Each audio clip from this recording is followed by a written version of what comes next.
अस्सलाम वालेकुम स्टूडेंट्स, उम्मीद है आप तमाम लोग खैरियत से होंगे। मेरा नाम मोहम्मद उमर खान है और इस चैनल पर गुफ्तगू करते हैं हम लॉ, लैट, लॉ गेट और LLB 5S के हवाले से। तो अगर आप नए स्टूडेंट हैं, इस चैनल पर पहली बार तशरीफ़ लाएँ तो इस चैनल को ज़रूर सब्सक्राइब करें ताकि इस तरह की मज़ीद वीडियोज़ हम आप तमाम लोगों तक बर वक्त शेयर कर सकें।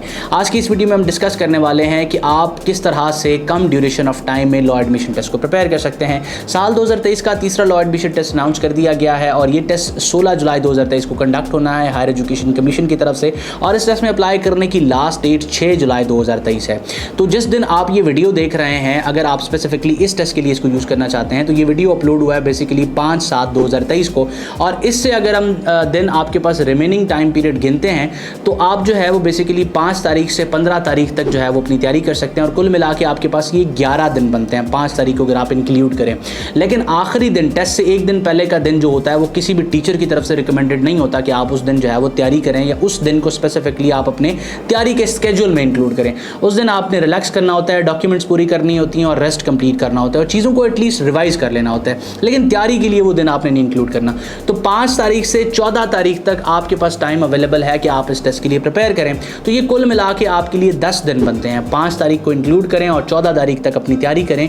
14/7/2023 तक आपके पास कुल मिला के ये 10 दिन बनते हैं। तो आज की इस वीडियो में हम देखेंगे कि किस तरह से आप 10 दिन में लॉ एडमिशन टेस्ट को प्रिपेयर कर सकते हैं और इस शॉर्ट ड्यूरेशन ऑफ टाइम को किस तरह इफेक्टिवली यूटिलाइज करके आप मैक्सिमम बेनिफिट्स हासिल कर सकते हैं। तो किसी भी टेस्ट की तैयारी को स्टार्ट करने से पहले हम देखते हैं उस टेस्ट का सिलेबस, और लॉ एडमिशन टेस्ट के सिलेबस पर अगर हम नज़र दौड़ाते हैं तो ये बेसिकली इसका सिलेबस 2 हिस्सों में स्प्लिटेड है। सबसे पहला हिस्सा आपका ऑब्जेक्टिव सेक्शन का है, दूसरा जो हिस्सा आपका है सिलेबस का वो सब्जेक्टिव सेक्शन का है। ऑब्जेक्टिव सेक्शन में आपसे 6 तरह के सब्जेक्ट्स हैं जिनमें से क्वेश्चंस किए जाते हैं, मल्टीपल चॉइस क्वेश्चन किए जाते हैं, जिसमें सर फहरिस्त आपका अंग्रेजी का सेक्शन है, उसके बाद जनरल नॉलेज का सेक्शन है, देन पाकिस्तान स्टडीज़ है, फिर इस्लामियात है, फिर उर्दू है, फिर बेसिक मैथ है। और जो सब्जेक्टिव सेक्शन यानी कि लॉ एडमिशन टेस्ट का दूसरा पोर्शन है सब्जेक्टिव सेक्शन, वो 25 नंबरों पर मुश्तमिल है और उसमें 2 क्वेश्चंस आते हैं, एक एसे राइटिंग मजमून नवीसी और एक पर्सनल स्टेटमेंट जिसको हम ज़ाती राय कहते हैं। तो ये जो है वो कुल मिला के आपका 100 नंबर का पेपर बनता है और इसको पास करने के लिए आपको 50 रिक्वायर्ड होते हैं। मोस्टली यूनिवर्सिटीज़ जो होती हैं वो आपको जो है वो कहती हैं कि सिर्फ आपने लॉ एडमिशन टेस्ट पास करना है, जबकि कुछ यूनिवर्सिटीज़ अपने मेरिट कैलकुलेशन फार्मूला में लॉ एडमिशन टेस्ट की वेटेज भी रखती हैं।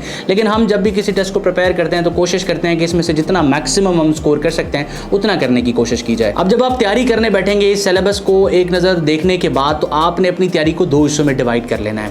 यानी कि आपके पास जो 10 दिन अवेलेबल हैं, इन 10 दिनों को आपने 2 हिस्सों में तोड़ लेना है, 2 हिस्सों में तकसीम कर लेना है। एक हिस्सा आपका 5 दिनों पर मुश्तमिल है और दूसरा हिस्सा भी इक्वली 5 डेज़ पर मुश्तमिल है। तो जो पहला हिस्सा 5 दिनों का है, इसमें आपने क्या करना है कि आपने एक ऐसे सब्जेक्ट को उठाना है जिसकी वेटेज 20 नंबर की है।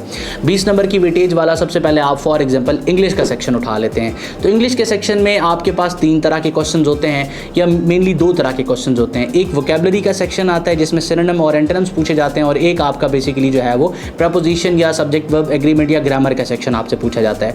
तो आप पहले 5 दिन में बेसिकली अंग्रेजी के सेक्शन के साथ 2 आसान सब्जेक्ट्स को करेंगे। ये आसान सब्जेक्ट्स उर्दू भी हो सकता है, या मैथ भी हो सकता है, या उर्दू और पाकिस्तान स्टडीज़ भी हो सकता है। तो एक आपने 20 नंबर का सब्जेक्ट कर लिया और साथ में 10-10 नंबर के 2 सब्जेक्ट्स, या एक 10 नंबर का सब्जेक्ट और एक 5 नंबर का सब्जेक्ट कर लिया। अब जब आपके पहले 5 दिन खत्म होंगे तो आप एक 20 नंबर के सब्जेक्ट को प्रिपेयर कर चुके होंगे और साथ 2 10 नंबर के सब्जेक्ट्स को प्रिपेयर कर चुके होंगे। मतलब आप पाकिस्तान स्टडीज़ भी प्रिपेयर कर चुके होंगे और साथ में उर्दू और इस्लामियात को भी प्रिपेयर कर चुके होंगे। तो कुल मिला के आप 5 दिन के बाद 40 नंबर का सेक्शन प्रिपेयर कर चुके होंगे। जबकि आपके दूसरे जो 5 दिन होंगे उसमें फिर आपने एक बड़े सब्जेक्ट को उठाना है जो कि आपका जनरल नॉलेज का सेक्शन होगा। अब जनरल नॉलेज एक डाइवर्स सब्जेक्ट है, इसको कैसे प्रिपेयर करना है उसकी तरफ हम आते हैं। लेकिन दूसरे 5 दिनों में सबसे पहले आप जनरल नॉलेज को रखेंगे और उसके साथ आपके जो रिमेनिंग 2 सब्जेक्ट्स होंगे आप उनको प्रिपेयर करेंगे। यकीनन एक सब्जेक्ट आपका 5 नंबर का होगा बेसिक मैथमेटिक्स, और एक सब्जेक्ट आपका 10 नंबर का होगा।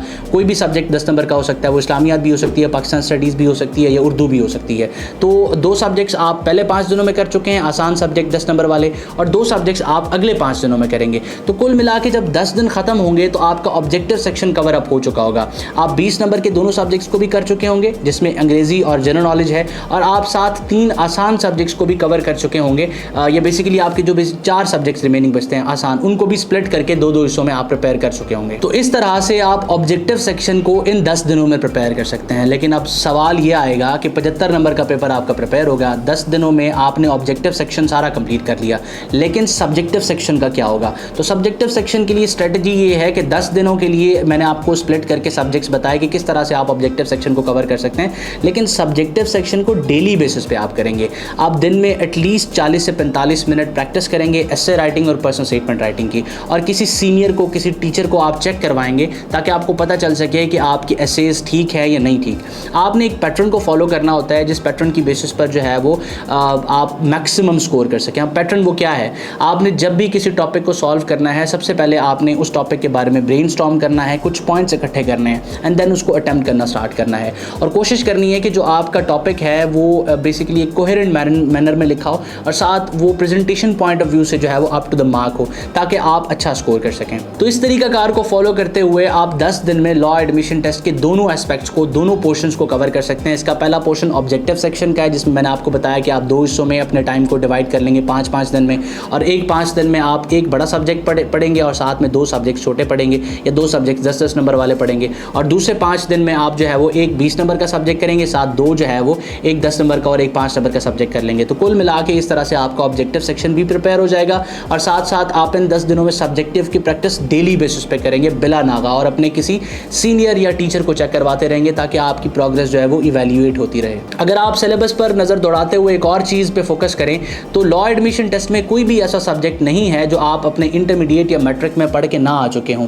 तो इसका जो लेवल ऑफ डिफ़िकल्टी है, यानी कि जो क्वेश्चंस आपसे पूछे जाएंगे, उसका डिफ़िकल्टी लेवल बिल्कुल मैट्रिक और एफएससी का होगा। तो आपको इस हवाले से, तैयारी के हवाले से परेशान होने की ज़रूरत नहीं है। इसके अलावा भी अगर आप जो है वो अपनी तैयारी के दौरान कन्फ्यूज़ होते हैं और किसी गाइड बुक या रेफरेंस बुक की तलाश में है, तो आप एलिमेंट्स ऑफ लैट को कंसीडर कर सकते हैं। Elements of LAT law admission test के हर एस्पेक्ट को इस तरह से कवर करेगी कि आपको प्रिपेयर करते हुए कोई मुश्किल पेश नहीं आएगी। ये एक बेहतरीन रेफरेंस बुक है और ये वो तमाम स्टूडेंट्स यूज़ कर सकते हैं जो लॉ एडमिशन टेस्ट को प्रिपेयर कर रहे हैं। इसके अलावा भी अगर आपके जहन में कुछ सवाल आता है, आपको तैयारी करते हुए कुछ चीज़ कन्फ्यूज़ करती है, तो आप मुझसे या मेरी टीम से इन टच आ सकते हैं स्क्रीन पर मौजूद व्हाट्सएप नंबर को इस्तेमाल करके। मज़ीद बरा आप हमारे जो स्टूडेंट कम्युनिटी है, व्हाट्सएप कम्युनिटी, आप उसको भी यूज़ कर सकते हैं, उसको भी ज्वाइन कर सकते हैं। डिस्क्रिप्शन में उसका लिंक भी मौजूद है। तो उम्मीद करता हूँ कि आज का ये वीडियो आप तमाम लोगों के लिए हेल्पफुल रहे। किसी भी सवाल या कन्फ्यूजन की सूरत में आप जो है वो कमेंट सेक्शन को यूज़ कर सकते हैं। अपना बहुत सारा ख्याल रखिएगा। हमेशा आप तमाम लोगों की कामयाबी के लिए दुआ गो। उमर खान, अल्लाह हाफ़िज़।